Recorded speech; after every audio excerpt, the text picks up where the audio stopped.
I love that John doesn't shy away from talking about the humanity of Jesus. He quite clearly talks about the divinity of Jesus.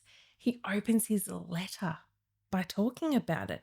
As John chapter 1, verse 1 says, "In the beginning was the Word, and the Word was with God, and the Word was God."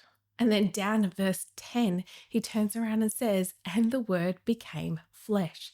So it is very clear from the very beginning of John's letter, he is saying that Jesus is God. But over in today's passage, we're going to see an aspect of Jesus's humanity. He was tired. So let's start reading John chapter 4, starting at verse 1. Therefore, when the Lord knew that the Pharisees had heard that Jesus was making and baptizing more disciples than John, though Jesus himself did not baptize, but his disciples, he left Judah and departed again to Galilee. But he needed to go through Samaria. So he came to the city of Samaria, which is called Sychar, near the plot of ground that Jacob gave to his son Joseph. Now Jacob's well was there. Jesus, therefore, being wearied from his journey, sat thus by the well. It was about the 6th hour. So here we see Jesus. He is weary from his journey, so he sits and he rests. Now, something that I find interesting in this passage, it turns around and says that Jesus needed to go through Samaria. And we know that a lot of Bible scholars turn around and tell us that the Jews did not go through Samaria. They would often walk the long way around to avoid going through Samaria. So the fact that it says Jesus needed to go through Samaria, we can speculate on what the reason is that he needed to. It was already a 3-day journey in a straight direction going from Judah to Galilee.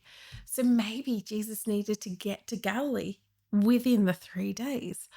Or potentially Jesus, in his foreknowledge, knew that he needed to have this encounter with the Samaritan woman that we're going to cover off in the next session. Clearly, we don't know what the answer is because the Bible doesn't tell us. It's all speculation. What we do know is that it says Jesus needed to go through Samaria, and on this journey, he got tired and he rested.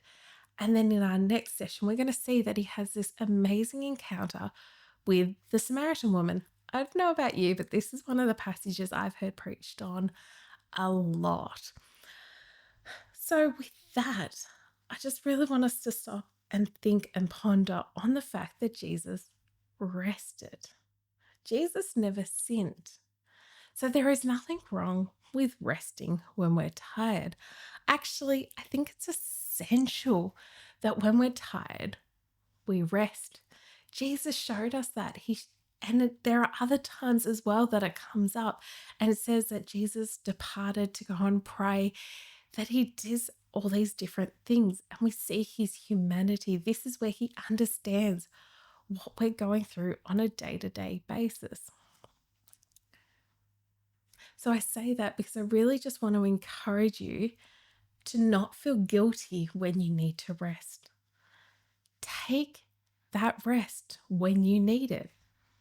Jesus did, and the world didn't fall apart. Jesus was still holding the world together. And it's amazing that in his rest, he was still able to share with somebody who he was. He was still able to have that encounter. So sometimes our rest is just because we are burnt out and we need to rest because we have gone far beyond the boundaries of what we should have gone, and we should have already stopped and let our bodies recover.